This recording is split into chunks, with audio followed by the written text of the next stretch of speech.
Hi there. If this is your first time here, welcome to the Parenthood and Relationship Podcast. I'm your host, Markella Kaplani, a psychologist, a parenthood and relationship coach, and a parent myself. Together, we explore the transformative journey of parenthood and its profound impact on our relationship with ourselves, our partners, and our children, so that we can be present and show up as we envision without having to do more. Let's get into today's episode. Hey everyone, welcome back to our podcast, where we take a deep dive into the world of parenting, not just from the outside, but from the core of our experiences and emotions.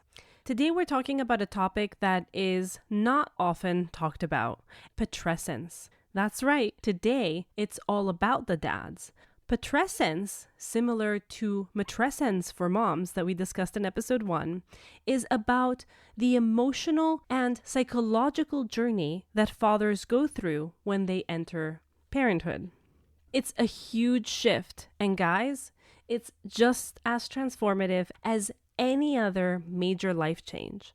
So whether you're a new dad, a seasoned pro, or a partner to one, this episode is going to shed some light on what Patrescence is all about and why it is that understanding it really matters, not just for dads, but for their partners as well. So if you're a mom listening to this, don't tune out. This is going to help you as well, and the children. So are you ready? Let's go. What exactly is Patrescence? It's a process of becoming a father, and the journey into and throughout fatherhood, and everything that comes along with this. The changes in identity, the shifts in the relationship, and a whole new set of responsibilities.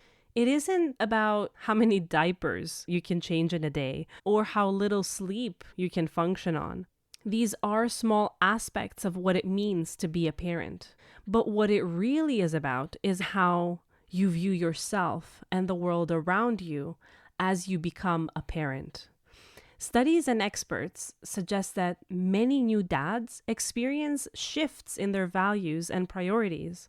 Suddenly, there's this little person who not only depends on you, but also looks up to you. And that can really make us rethink what's important in life. It's not just philosophical. This is quite emotional too. Dads often feel this array of emotions, and because as a society we're not used to, still unfortunately, to men having a vast set of emotions, it is very difficult to acknowledge that fathers too experience a roller coaster of joy, but also fear and pride, but also sometimes great isolation as they try to navigate the new role. And so why does this matter? Well, because understanding these changes is crucial for both our personal growth and for nurturing the family dynamics. It helps dads embrace their new identity and make the transition smoother for everyone involved. Becoming a father isn't just about adding that little title, dad, onto the resume. It's fundamental in how it changes how a man sees himself, and often how he has to operate in the day-to-day. First comes the identity shift, and you know I'm all about that. For a lot of guys, their identity pre-parenthood was really tied to things like career, hobbies, social life. When a baby comes along, these aspects don't disappear, but there's a new powerful layer that is added above them. Just like we talked about matrescence, this is not just an extra thing that's added beside the career and the hobbies and the social life. This is truly a layer that comes above all of this. You are not just a friend, an employee, or a partner anymore. You're a father. And that role comes with its own set of expectations and pressures. And it influences all the other roles that are below it. It can feel like you're expected to be this pillar of strength, wisdom, and patience, all while figuring out what it is that you're doing as you go. Then there's this emotional journey that comes along with Patrescence. As we touched upon before, society hasn't always encouraged men to openly discuss their feelings. But here is where things get interesting. Parenthood can crack all of that wide open. Dads might find themselves feeling more vulnerable or emotional than ever before. There's immense joy when your little one smiles for the first time or says dada.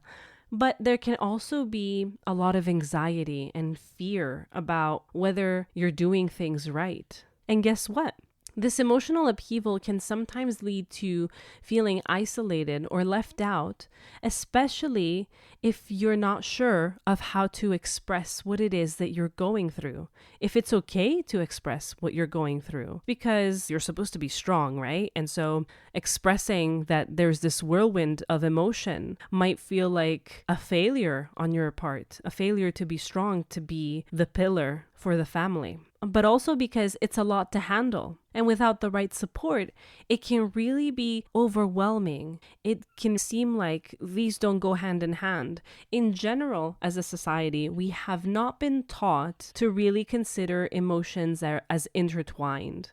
We think that we feel one emotion at a time, when what's really happening is that we feel several emotions simultaneously, and a lot of times these emotions can be quite contradictory with one another. But because we're not accustomed to this, and because there's this expectation that as a parent we're supposed to feel utterly joyful, it also becomes very shameful to describe those set of emotions that include fear, or maybe even regret or loss about the life that has changed and all the things that now we find ourselves having to adjust to. As we think about this, it's also important to consider that these transformations aren't just personal. They ripple out and affect all the relationships that we have with others, especially with our partner. It becomes quite problematic when we fail to understand that this really is a period of adjustment. When a man becomes a father, it's not uncommon for his relationship with his partner to undergo some stress testing. Suddenly, there's this whole new dimension to negotiate. How do you share responsibilities? How do you avoid the comparison game? Who's more tired? Who is doing a more significant job? How do you support each other when both of you are feeling stretched thin and potentially feeling like the other person cannot possibly understand your situation? Which is true because they're not living it. It's a major adjustment. And without open and deep supportive communication and listening, misunderstandings can easily creep in. For example, it is quite common that new dads will throw themselves into work, even more so than before, to provide for the family, thinking that they're doing what's best. That's a natural tendency as a rite of passage into fatherhood, to want to provide and to want to ensure that there is more than enough always, so that the father and partner can be the beacon of safety for the family. Meanwhile, however, his partner might be feeling abandoned or very overwhelmed by handling the day-to-day parenting herself. A lot of mothers express this feeling of being in a partnership, a marriage, but really feeling like they're single parenting. And that, of course, feels quite disheartening or even offensive for fathers who are very emotionally invested in being parents, hearing or sensing that they are considered as absent. So you can see how a lot of resentment can build up if this is not all addressed openly. Both partners struggle, but might not know how to express their feelings effectively. And that's where supportive communication comes in. This is more so about listening and really hearing what your partner is experiencing and then offering empathy. But in order to do that, it's really important, like we said in the previous episode, to take ourselves out of the situation. We really have to be able to not take things personally so that we do not get triggered, so that we don't go into defense, which is what usually happens. We all know that communication is key. And so with couples that I work with, I can actually tell you, and this is very positive, that they do talk to each other. They do have discussions. They will make sure to talk about the session after it's done. They don't just walk away and hope that next week's session will make everything better. But how are they talking to one another? And how much are they invested in listening to the other person without being in it to defend themselves and to get their own point across?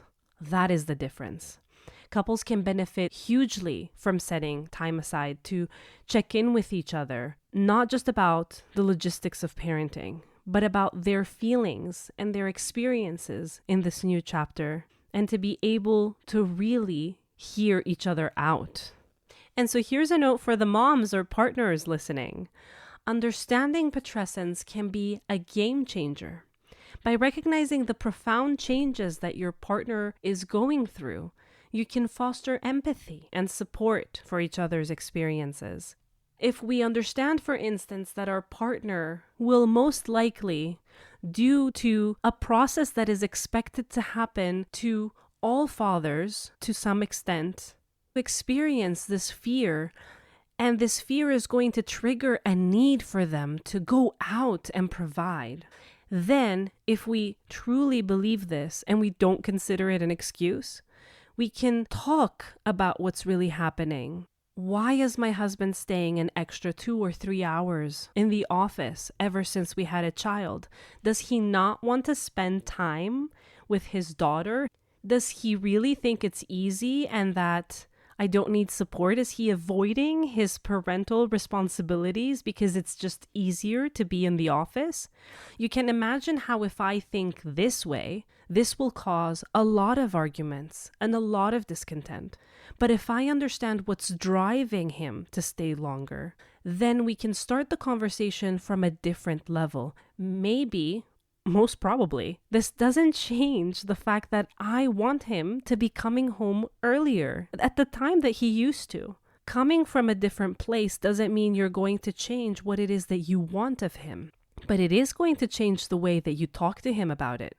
Because in the scenario where you think that he's doing it on purpose because he doesn't want to support you, because he's avoiding his responsibilities, because he doesn't think this is important, because he gets to put his career first and I don't, you're going to come off very differently than if you were thinking that, hey, he's got this fear, and it's led to him consciously or subconsciously deciding to go more into work. I need to have a discussion with him, recognize how he's feeling, validate this fear, understand him, embrace him in it. And then we can both sit together and consider how it is that we can appease the fear in a way that he can also show up for me the way that I want him to. Or we can find a middle ground. Do you see the difference?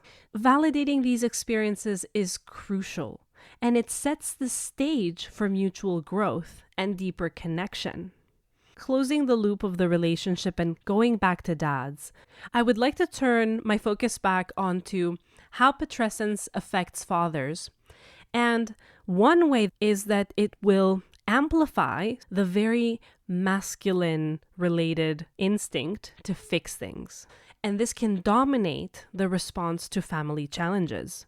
It stems from this long-standing expectation that we have as a society for men to be problem solvers. And it really also stems from this very innate need to tinker with things.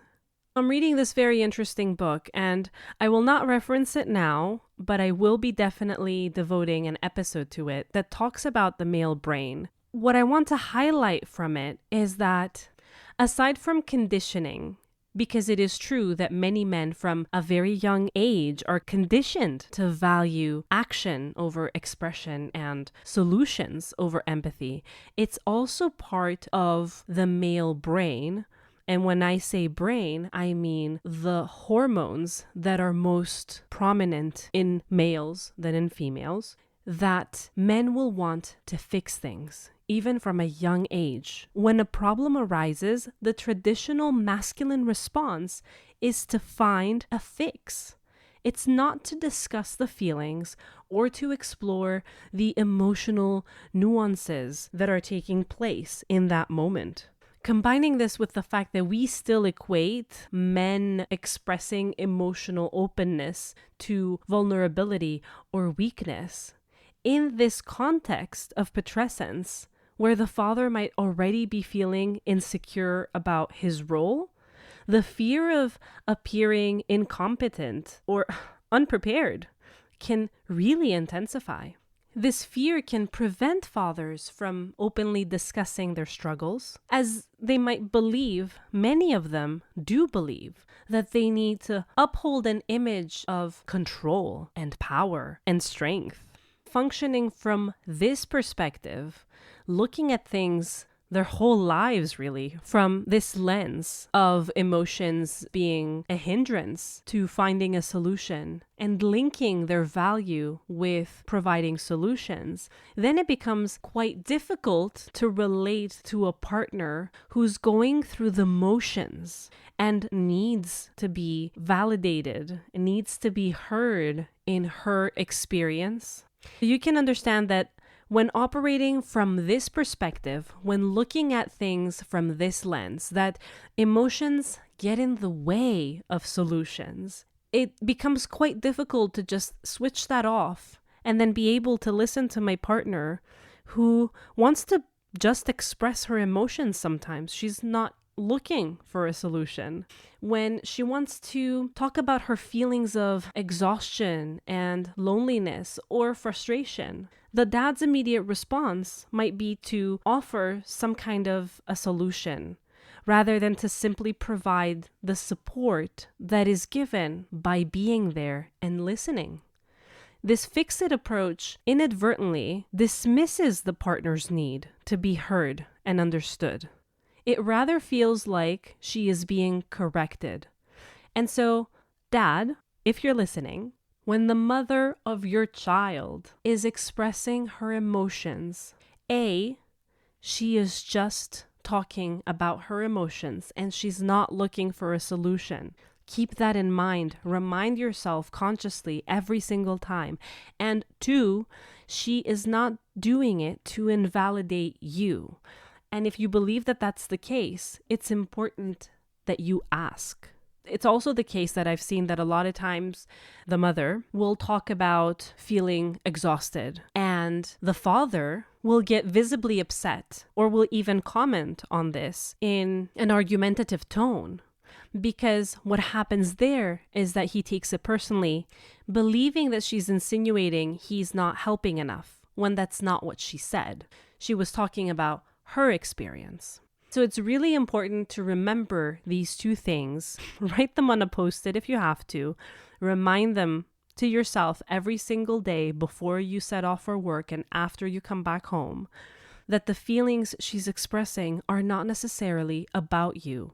And if they are, allow her to say it or simply ask, narrate what you are feeling and say that, you know what? I am hearing you. I understand that you're exhausted. I would be too if I were in your shoes. Please, as a side note, refrain from explaining how exhausted you are in that moment, because then you are the one who is encouraging the comparison in that moment, and that will not be helpful to the situation. And then continue by saying that I know that this is probably not your intention, but as you say this, it sometimes triggers an insecurity of mine. I feel like you're suggesting that I'm not contributing enough. If this is the case, I would like you to openly tell me if there's something more you would like me to do. Let's discuss if it's practically feasible. And if that's not what you mean to say, I would really appreciate to know that, because my mind goes there and I want to make sure that I avoid it, because then I don't want resentment to build. Something along those lines, right? If you are one of those dads that does this, your default mode is to engage with problems in a very practical and solution-focused way. While this has its merits and it definitely serves a purpose, in this case, it really can feel like overlooking the emotional aspect that your partner needs to express. You giving her the room to express these emotions out loud without taking them personally, without trying to fix it, without assigning meaning to it or guilt tripping her like, oh, for example, I would have loved to be home with the children. For me, it's easy. I would have loved to be doing what you're doing, which you might be saying as a way to encourage her because you feel like you are missing out, as a way to help her see her experience from a different perspective. If she feels gratitude for getting a chance to have more time with the children than you do, maybe the things that exhaust her or upset her can go away. But that's not how it's read. It's read as, you don't appreciate what you have. You shouldn't feel exhausted. I don't think this is tough, and I would have done a better job. I say this having worked with several fathers individually.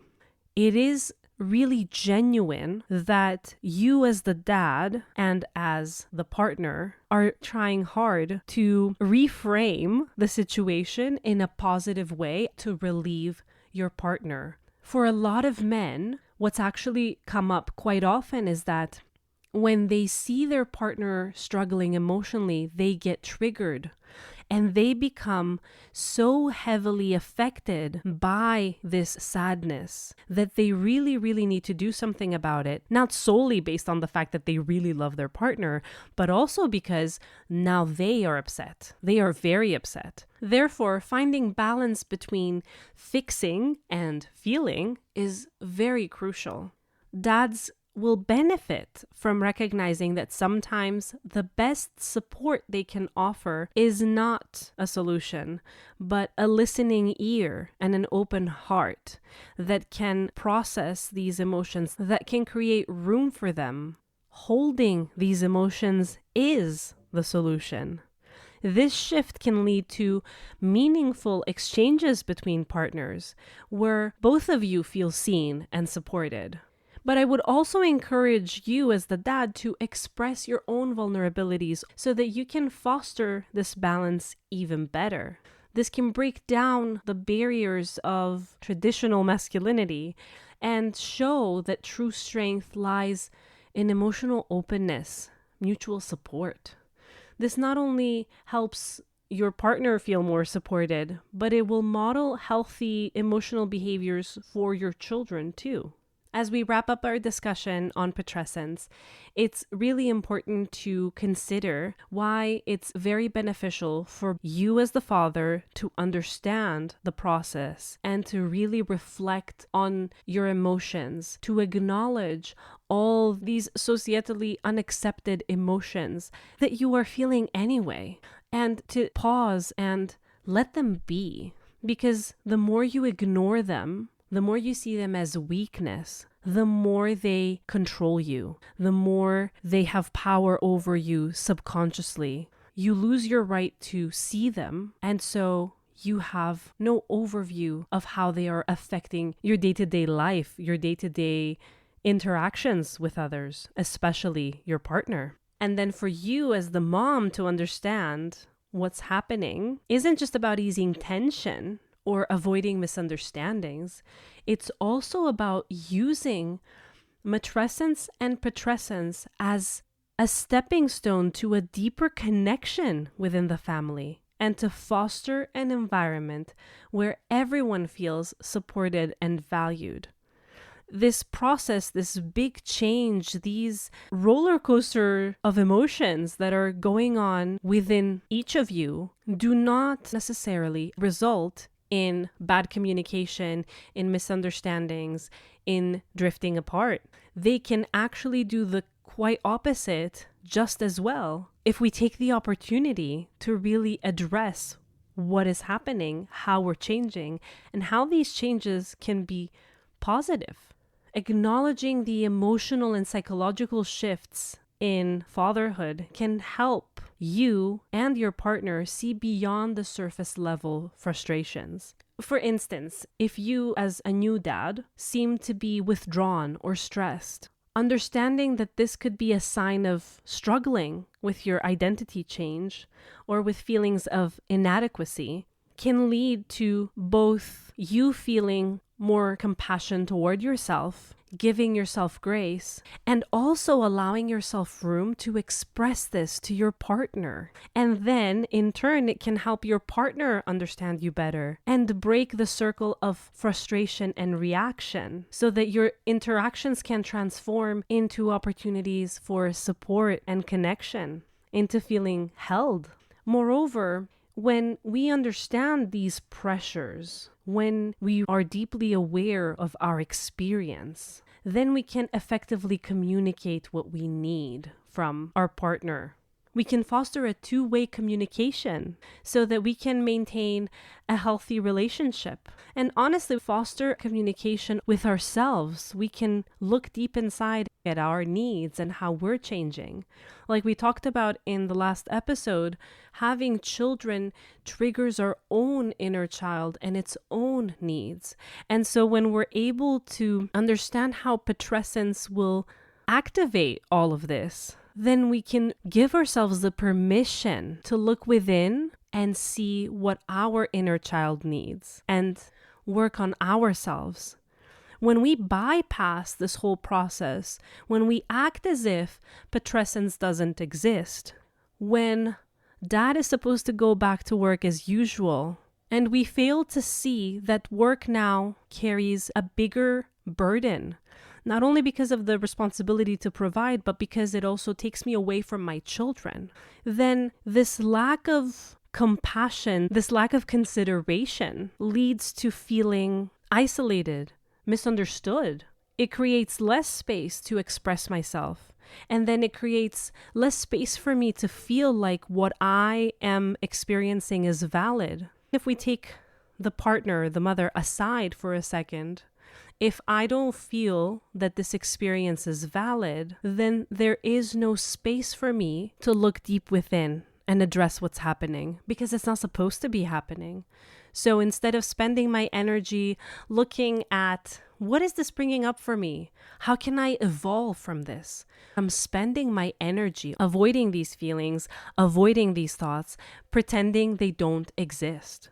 So let's engage in conversations about Patrescence. Get your partner to learn about matrescence. Make sure you also learn about matrescence. Listen to episode 1 so that both of you can get together and talk about what's happening, what's changing. Develop mutual understanding. Discuss how each of you is adapting, how you might miss the pre-parenthood life, both personally and in the way that you guys used to be together, and what you cherish in your new role, what you appreciate ever since you became a parent, what you recognize as evolution in you, in the relationship. This doesn't just reduce the anger and the resentment. It helps the partnership grow and to really become a partnership. So whether you're a dad going through these changes or a partner who is witnessing them, I would like for you to take a moment this week to reflect on this journey. Go back to your journal and consider the shifts and the challenges and the growth that you've encountered since becoming a parent. Talk about it. Take what you've written and share your feelings with your partner so that you can see that you're really not alone in this.